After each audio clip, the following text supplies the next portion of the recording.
Hakika haya maisha ni kujitakia mwenyewe. Ni simulizi ya kusisimua, simulizi ya kujifunza vitu vingi katika maisha ya leo na maisha ya mwanadamu anaoishi kila siku.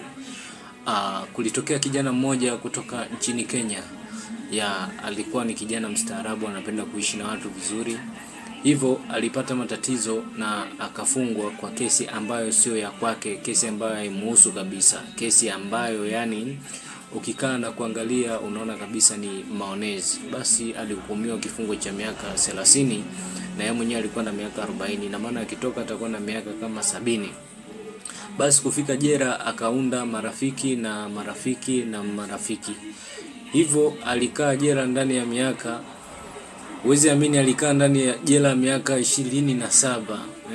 Sasa pale jela kunakuwa na utaratibu ambao kila mmoja anaelewa. Inapotokea mazishi au msiba, basi kunakuwa na mtu maalum kabisa kwa ajili ya kuandaa mazishi hayo.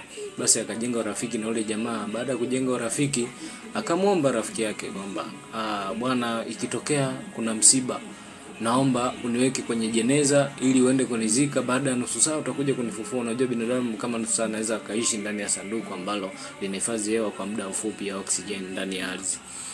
Basi akakubaliana naye.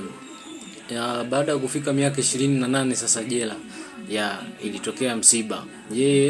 Yule sasa mlinzi wa kule magereza alimwambia, ukisikia tu kengele, manake kuna kengele maalum, ukisikia kengele wewe ingia kwenye chumba cha kuandaa maiti, ingia kwenye sanduku, mimi nikija nabeba, tunagonga misumari, naenda kuzika, na baadaye nakuja kufukua, tunaacha maiti ikiwa peke yake.